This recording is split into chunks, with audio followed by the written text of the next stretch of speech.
এক জঙ্গলে এক পরী বাস করত। সেই জঙ্গলের পাশে ছিল কালু মিয়ার বাড়ি। তিনি জঙ্গলের কাঠ কেটে সংসার চালাতো। একদিন কালু আর লালু দুই বন্ধু মিলে জঙ্গলে কাঠ কাটতে যায়। তারা রাস্তা দিয়ে হাঁটতে থাকে। এমন সময় একটা পরী আসে। এই, তোমরা কোথায় যাচ্ছ? থামো, আমার জঙ্গলে প্রবেশ করা যাবে না। আমি আর আসবো না, আমাকে ছেড়ে দাও। আমি 100 বছর যাবত এই জঙ্গলের দেখাশোনা করি।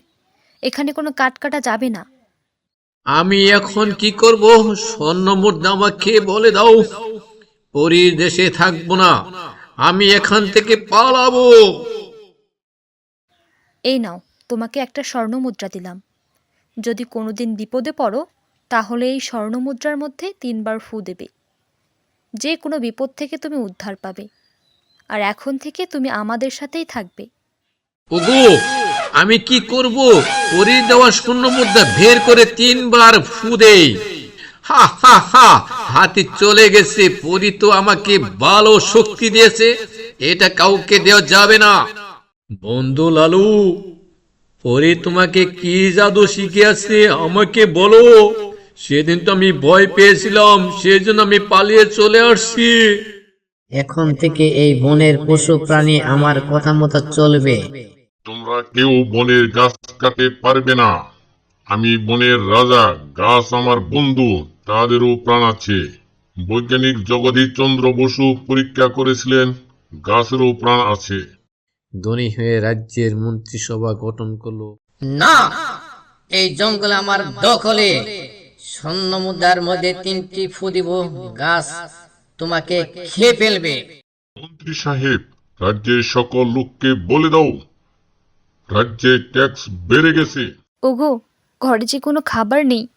খাবার না পেয়ে বাচ্চা দুটো তো কান্না করছে। হ্যাঁ হ্যাঁ, বুদ্ধি একটি পেয়েছি। লালুর ওই স্বর্ণ মুদ্রাটি আমার চুরি করতেই হবে।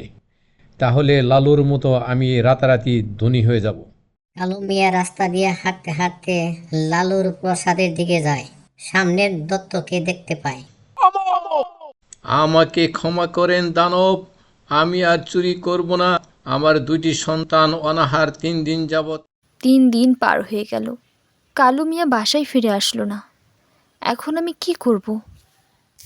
তোমার স্বামী নালুর স্বর্ণ মুদ্রা চুরি করেছে, তাকে রাজা বন্দী করে রেখেছে। লালু, তুমি আমার স্বর্ণমুদ্রা ফেরত দাও। রাজ্যের লোকজন অনাহারে মারা যাচ্ছে, আর তুমি জনগণের সেবা থেকে মুখ ফিরিয়ে নিয়েছো। ক্ষমতার অপব্যবহার করেছো তুমি। আমার স্বর্ণমুদ্রা ফেরত দাও। আর কালু মিয়া, মনে রেখো, চুরি করা অন্যায়। কাজ করে অর্থ উপার্জন করবে। মনে রাখবে, আল্লাহ চুরি করা ব্যক্তিদের মোটেও পছন্দ করেন না।